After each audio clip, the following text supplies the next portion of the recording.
Every Monday is $9 Mondays over at WagerTalk.com and SportsMemo.com. Get any best bet or daily package for only $9.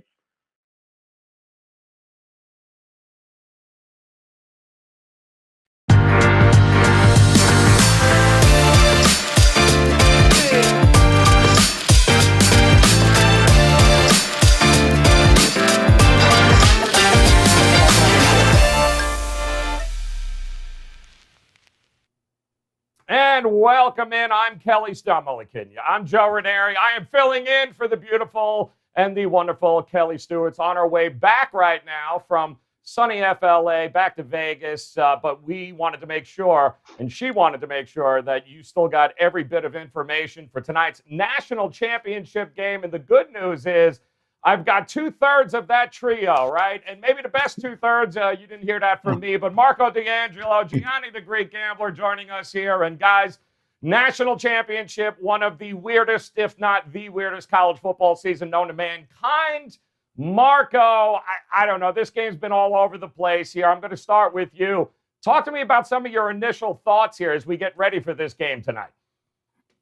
Well, my initial thought whenever the show opened was, good God, Kelly, you got to use sunscreen in South Florida. What the hell happened to you? Oh, but yeah, hey, you know what? It's been, we've never experienced a year like we've experienced this year in pro college sports. It doesn't matter.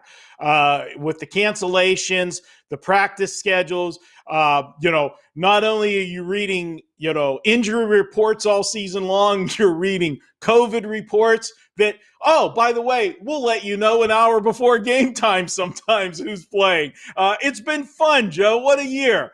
Yeah. But, this is it. This is what we came to. We got to the national championship game, and it's going to be a good game. You've got Alabama, which, I did a show earlier this morning, Joe. You were there, and I talked about this offense.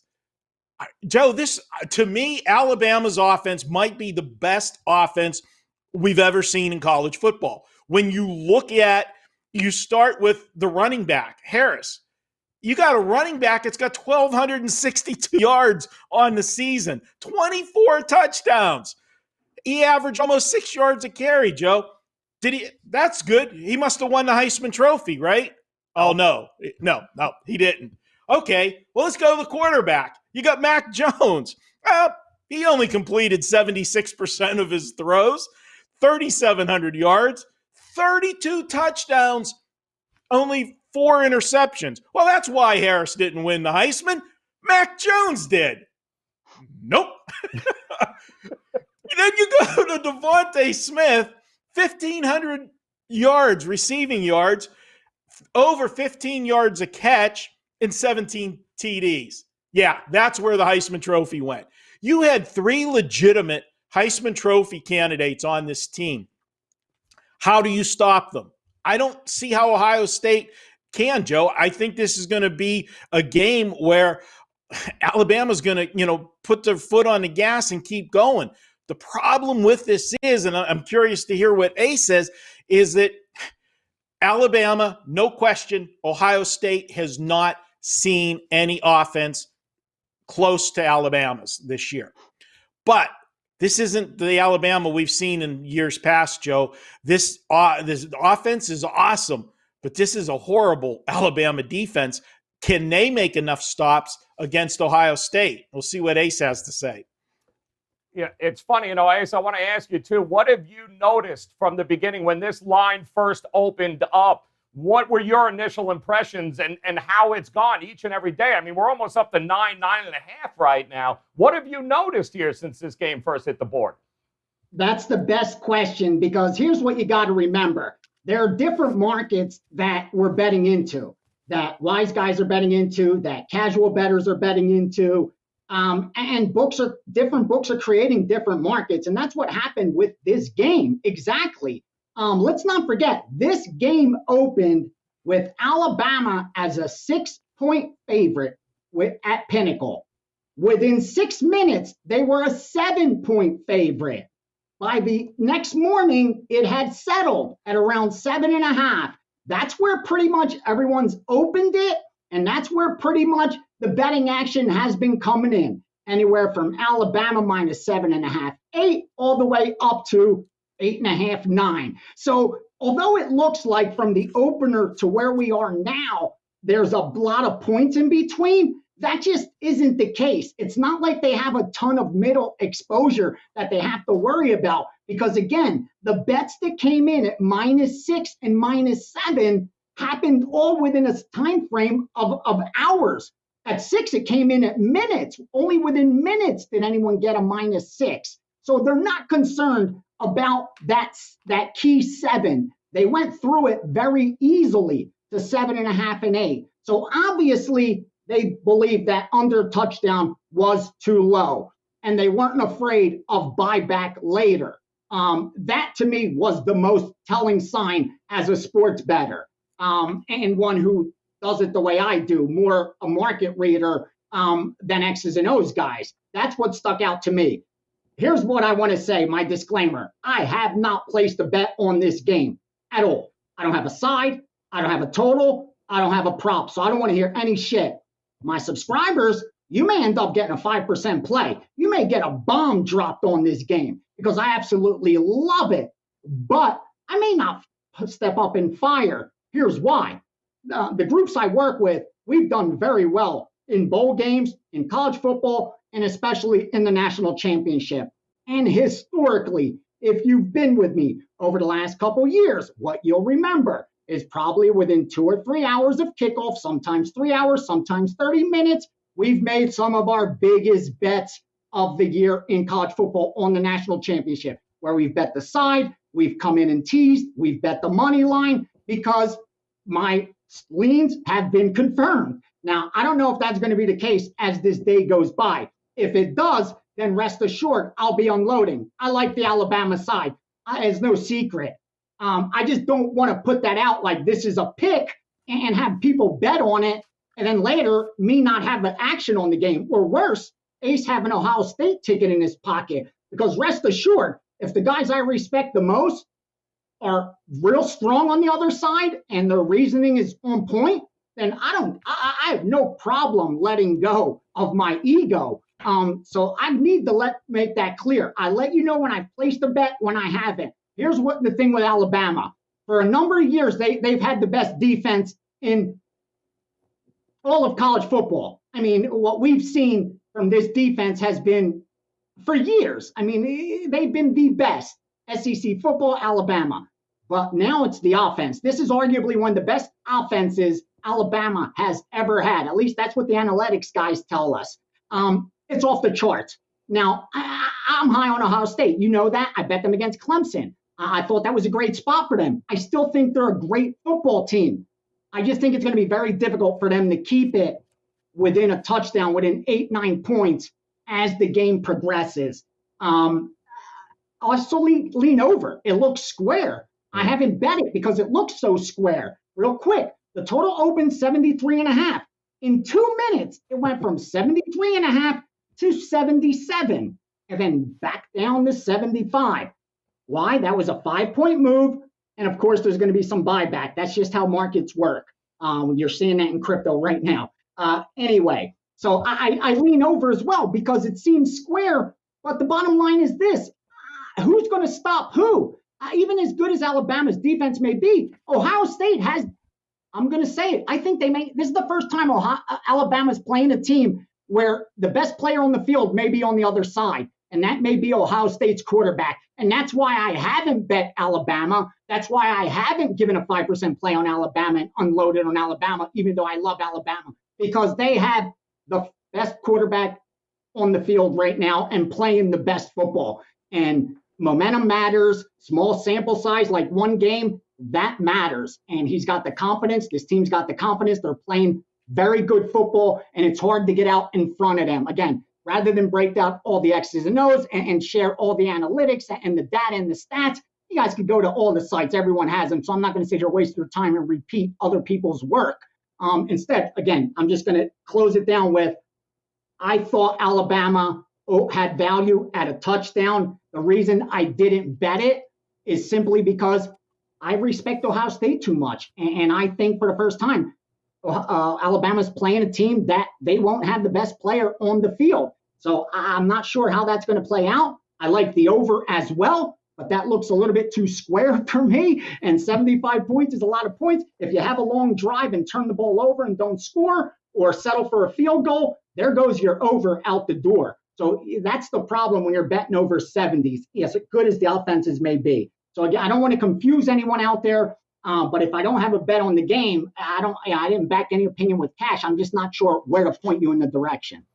You know, and I think it's a good time to mention also and remind folks, Gianni, that just because the game's on doesn't mean you have to bet it. I get it. It's a national championship game, but not every game has to be bet because it's going to be prime time. Some games just aren't worth the risk, not worth the aggravation. It's as simple as that. And Marco, I heard you earlier, and let's all be realistic here. The last thing we all need is people from Ohio winning this game after the Browns winning. Like, we just don't want to live with them folks. We really, really don't. But how are you going to go with this here, Marco, tonight? If you were to approach it, how are you approaching it? Okay, well, full disclosure, I do have a ticket in my pocket, and that ticket is I have a money line parlay that I went into Alabama. Now, my whole purpose of that was I think Alabama wins this game. I agree with Ace. I think that Ohio State's not going to be able to make enough stops. I think somewhere along the line, Alabama's going to get touchdowns and Ohio State's going to settle for some field goals. And that could be the difference in the spread. Now, with that said, I also wanted to see where this line went to. Having a money line parlay with Alabama on the other side, if this line creeps up and would touch that, 9.5, 10, it gives me the option, if I wanted to come back and take Ohio State plus the points and have a beautiful middle there on a game that's going to see a lot of scoring. Now, to elaborate on something else that Ace said, and I'm going to use one of Ace's lines that he uses all the time. And, we share stuff, we learn from each other all the time. Ace uses stuff I say, I use stuff he says. And he always says, you need two teams when you're doing an over. Both of them got to be there. That's true. But that doesn't mean you have to bet the over and rely on both teams. There's other things you can do. You can bet team total. If you like one of your teams better and think they're going to do the majority of the scoring, but you're concerned about the other team, well, then guess what? Look at the team total on that one team. And I would be leaning towards the team total on Alabama because when Vegas sets the team totals, what do? They take the total of the game, they factor in what the point spread is, and then chop it in half, and that's where your team totals are going to come from. So if you think Alabama is the team that's going to score the points, then and you're worried about Ohio State getting you enough of the points, well, then look at Alabama team total. Now, I can tell you this much. If Ohio State wins this game, I would say their running back has a huge game and that they're going to, try to keep that high-powered offense of Alabama off the field. We talk about correlated parlays all the time. If you like Alabama, you're going to lean to the over. If you like Clemson, Ohio State, you're going to think more so towards the under in this game. So for me, obviously, I'm leaning a team total on Alabama with everything that I've said about this game. But I'll also say this with it, and I think Ace would really agree with this point. When you have a game like we're going to have tonight where you expect both teams to go up and down the field, there are going to be a lot of in-game opportunities for bettors.